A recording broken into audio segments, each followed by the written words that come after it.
Rodric's is band. really awful, Really? and I can't stand being home when they're having rehearsals. His band is called Band. Loaded Diaper, Loaded Diaper. only it's spelled Lodedddiper on Roderick's van. You might think he spelled it that way to make it look cooler, but I bet if you told Roderick how Loaded Diaper is really spelled, it would be news to him. Dad was against the idea of Roderick starting a band, but Mom was all for it. She's the one who bought Roderick his first drum set.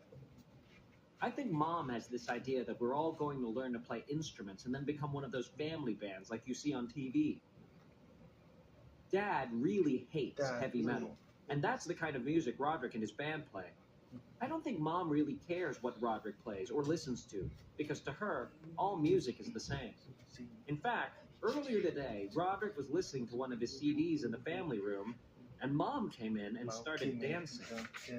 That really bugged Roderick, so he drove off to the store and came back 15 minutes later with some headphones. And that pretty much took care of the problem. Thursday. Yesterday, Roderick got a new heavy metal CD, and it had one of those parental warning stickers on it. I have never gotten to listen to one of those parental warning CDs, because Mom and Dad never let me buy them at the mall. So I realized the only way I was going to get a chance to listen to Roderick's CD was if I snuck it out of the house. This morning, after Roderick left, I called up Rowley and told him to bring a CD player to school. Then I went down to Roderick's room and took the CD off his rack. You're not allowed to bring personal music players to school, so we had to wait to use it until after lunch when the teachers let us outside. As soon as we got the chance, me and Rowley snuck around the back of the school and loaded up Roderick's CD. But Rowley forgot to put batteries in his CD player, so it was pretty much worthless. Then I came up with this great idea for a game. The object was to put the headphones on your head and then try to shake them off without using your hands. The winner was whoever could shake the headphones off in the shortest amount of time. I had the record with 7.5 seconds, but I think I might have shook some of my fillings loose with that one. Right in the middle of our game, Mrs. Craig came around the corner and caught us red-handed. She took the music player away from me and started chewing us out. But I think she had the wrong idea about what we were doing back there. She started telling us how rock and roll is evil and how it's going to ruin our brains. I was going to tell her that there weren't even any batteries in the CD player, but I could tell she didn't want to be interrupted. So I just waited until she was done, and then I said, "Yes, ma'am." Yes, ma'am. But right when Mrs. Craig was about to let us go, Rowley started blubbering about how he doesn't want rock and roll to ruin his brains. Honestly, sometimes I don't know about that boy. Friday. Well, now I've gone and done it.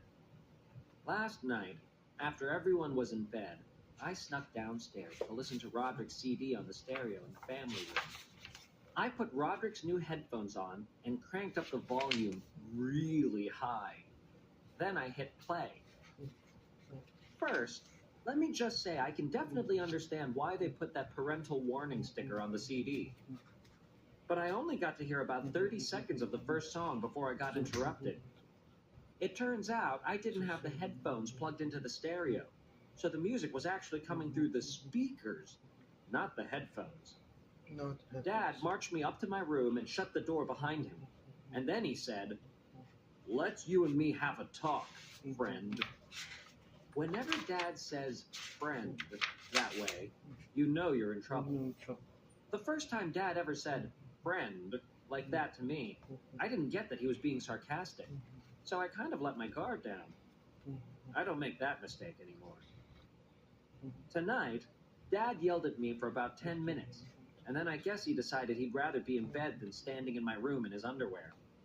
He told me I was grounded from playing video games for 2 weeks, which is about what I expected. I guess I should be glad that's all he did. The good thing about Dad is that when he gets mad, he cools off real quick, and then it's over. Usually, if you mess up in front of Dad, he just throws whatever he's got in his hands at you. Good time to screw up? When he's reading the paper. Bad time to screw up? When he's laying bricks.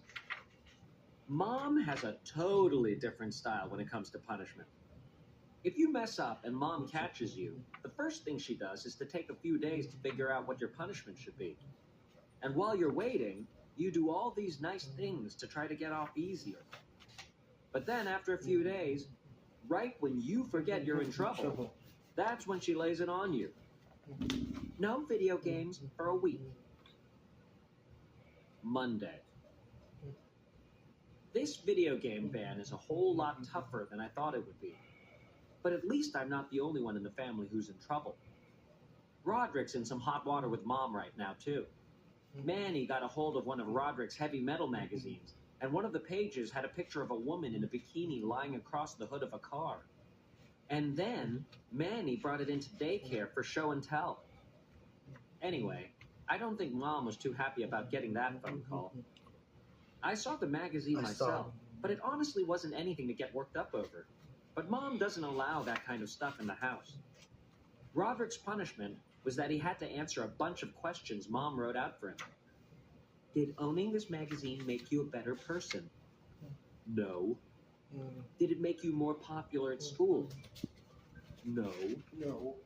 How do you feel about having owned this type of magazine now? I feel ashamed.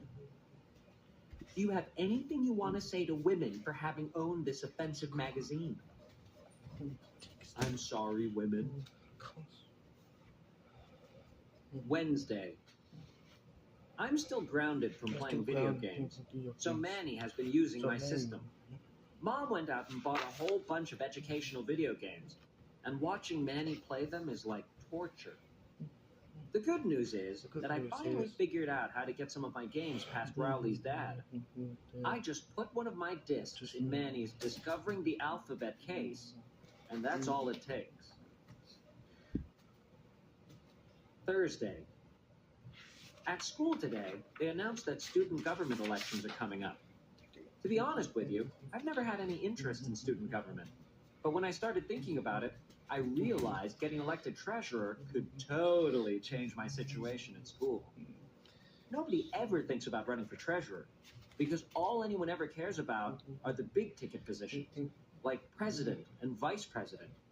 So I figure if I sign up tomorrow, the treasurer job is pretty much mine for the taking. Friday. Today I went and put my name on the list to run for treasurer. Unfortunately, this kid named Marty Porter is running for treasurer too, and he's real brainy at math.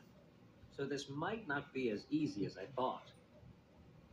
I told Dad that I was running for student government, and he seemed pretty excited. It turns out he ran for student government when he was my age, and he actually won. Dad dug through some old boxes in the basement and found one of his campaign posters. I thought the poster idea was pretty good, so I asked Dad to drive me to the store to get some supplies. I loaded up on poster board and markers, and I spent the rest of the night making all my campaign stuff. So let's just hope these posters work. Monday. I brought my posters into school today, and I have to say, they came out pretty good. One said, "Do you want Marty Porter to be your treasurer?" with a cartoon that showed him carrying a bag of money with a hole in it. Hey, you're dropping all our money, you fool. Another said, "Remember in second grade how Marty Porter had head lice? Itch, itch. Do you really want him touching your money?" That's a lot.